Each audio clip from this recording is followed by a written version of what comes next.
Madrid, comienzos de los 80. La ciudad estaba cambiando lentamente. España intentaba dejar atrás décadas de silencio y autoridad, pero todavía quedaban rincones donde ciertas personas seguían teniendo un poder absoluto. En muchos hospitales religiosos, la palabra de un médico o de una monja no se discutía. Lo que ellos decían era ley. Y si eras una mujer joven, sola o vulnerable, apenas tenías voz. En aquella época vivía María Luisa Torres. Era joven, mucho más joven de lo que años después aparentaría en las entrevistas. Tenía sueños sencillos: formar una familia, criar a su hija y darle una vida mejor que la que ella había tenido. No era rica, no tenía influencias, pero estaba enamorada de aquella niña incluso antes de verla. Durante el embarazo hablaba con ella por las noches. Se acariciaba la barriga imaginando cómo serían sus ojos, si tendría su sonrisa o si algún día la llamaría mamá mientras corría por un pasillo de casa. Guardaba pequeñas ropitas dobladas en un cajón. A veces las sacaba y la volvía a colocar solo para imaginar el futuro. Nunca sospechó que alguien estaba a punto de arrebatárselo todo. Cuando comenzaron las contracciones, fue trasladada a la Clínica Santa Cristina en Madrid. El hospital tenía ese aspecto frío y silencioso de muchos centros religiosos de la época.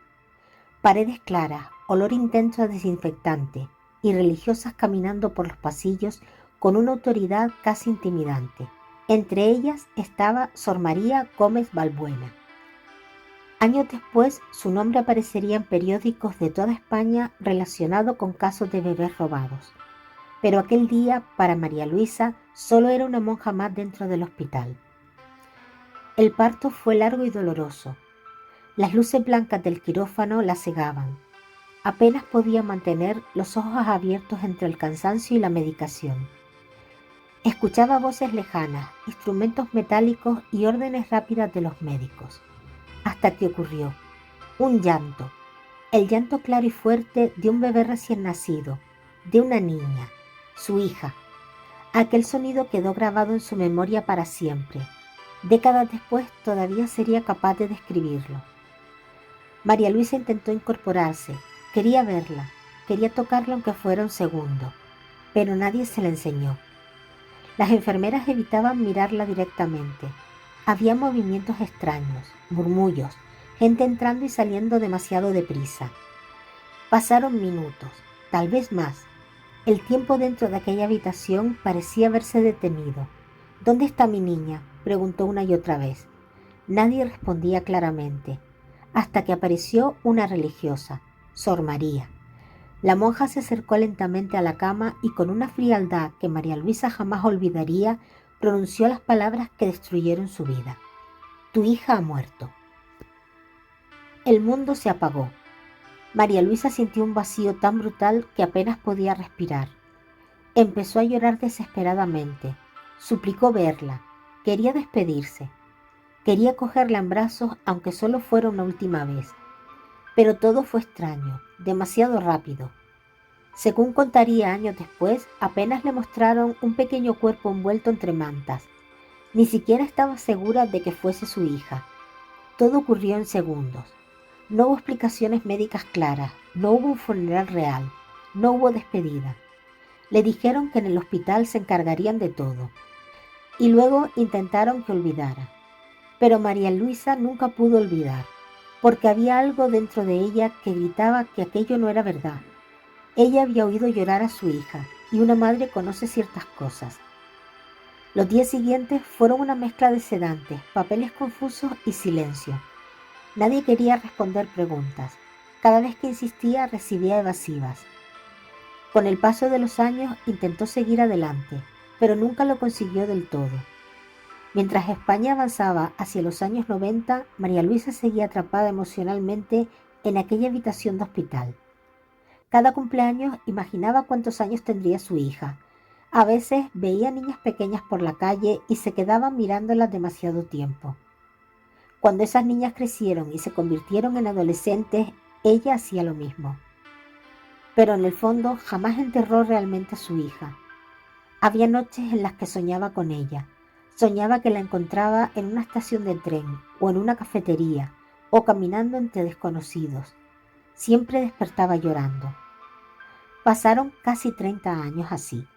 30 años de preguntas, 30 años de culpa, 30 años preguntándose si podría haber hecho algo más. Y mientras tanto, en la otra parte de España, aquella niña crecía sin saber nada. Se llamaba Pilar. Tuvo una infancia aparentemente normal. Iba al colegio, celebraba cumpleaños, hacía planes de futuro. Quería a sus padres y jamás sospechó durante mucho tiempo que toda su vida estaba construida sobre una mentira. Pero conforme fue creciendo, comenzaron a aparecer pequeñas grietas, preguntas sin respuesta. Cada vez que preguntaba cómo había sido su nacimiento, su madre adoptiva se ponía nerviosa. Su padre cambiaba de tema. A veces las historias ni siquiera coincidían. Un día decían una cosa y otro día otra distinta. Pilar empezó a notar silencios extraños cuando mencionaba su infancia o el hospital donde nació. Al principio intentó ignorarlo, pero la duda ya estaba dentro de ella. Con los años comenzó a revisar documentos familiares. Lo hizo casi por curiosidad, sin imaginar lo que estaba a punto de descubrir. Y entonces encontró irregularidades inquietantes, fechas que no cuadraban, firmas extrañas, documentos corregidos, registros hospitalarios incompletos. Algunos papeles parecían rehechos tiempo después. Cuando preguntó por ello, las respuestas fueron vagas e intensas. Aquello fue el comienzo de su obsesión. Poco después empezaron a aparecer reportajes en televisión sobre los bebés robados en España. Madres contando historias estremecedoras, partos en hospitales religiosos, bebés supuestamente fallecidos, monjas involucradas, certificados sospechosos, niños entregados ilegalmente a otras familias. Y un nombre aparecía constantemente: Sor María. Pilar sintió un escalofrío la primera vez que escuchó el nombre de la clínica Santa Cristina. Era el hospital que figuraba en su partida de nacimiento. Aquella noche apenas durmió. Por primera vez pensó algo que le aterrorizó. ¿Y si soy yo una de esas niñas? Durante meses investigó en secreto. Tenía miedo. Miedo de destruir a su familia. Miedo de descubrir que sus padres no eran realmente sus padres. Miedo de encontrar a una mujer que llevara décadas llorando por ella. Pero ya no podía detenerse. Comenzó pidiendo copias oficiales de los documentos. Luego buscó archivos hospitalarios. Después contactó con asociaciones de afectados por bebés robados. Allí escuchó historias prácticamente idénticas a la suya. Mujeres que llevaban 30 años buscando hijos desaparecidos. Personas que descubrieron de adultos que habían sido entregados ilegalmente. Y una voluntaria de la asociación le dijo una frase que le cambió la vida: es muy posible que seas una de esas niñas. Mientras tanto, María Luisa llevaba años investigando por su lado. Nunca dejó de buscar. Había entregado muestras de ADN a bases de datos de familiares. Revisaba listas, casos y fotografías antiguas. Cada nueva pista le devolvía la esperanza durante unos días, hasta volver a romperse otra vez. Sin saberlo, madre e hija estaban acercándose lentamente. Fue una asociación quien detectó las coincidencias: misma clínica, fechas compatibles, documentación irregular, patrones idénticos a otros casos.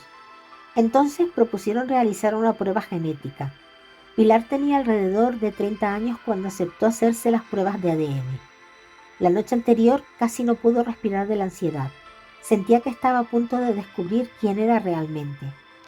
Pensaba una y otra vez: si esto es verdad, significa que alguien me robó. María Luisa tampoco dormía. 30 años después seguía aterrorizada ante la posibilidad de volver a sufrir otra decepción. Las semanas de espera fueron eternas, hasta que finalmente llegó el resultado: compatibilidad biológica positiva, 99,9. Pilar era su hija. La niña que María Luisa había oído llorar en aquella sala de hospital nunca había muerto. Cuando recibió la noticia, María Luisa se echó a llorar antes siquiera de colgar el teléfono. Sentía que el cuerpo no le respondía. Después de 30 años de oscuridad, acababa de devolverle una parte de su vida. Pilar, en cambio, quedó paralizada, porque acababa de descubrir que toda su identidad era falsa. Había vivido una vida que no le pertenecía, y una mujer llevaba 30 años buscándola desesperadamente. El día del encuentro fue todavía más intenso. Se vieron en una sala sencilla, rodeadas de periodistas, abogados y familiares que apenas se atrevían a hablar. Pero para ellas el mundo desapareció. Cuando Pilar entró, María Luisa se quedó inmóvil observándola y empezó a reconocer cosas imposibles de inventar. La mirada, la forma de sonreír, pequeños gestos idénticos a los suyos. Entonces se abrazaron y las dos rompieron a llorar. 30 años de ausencia explotaron en aquel instante. María Luisa repetía una y otra vez: te busqué toda la vida, toda la vida. Pilar apenas podía hablar.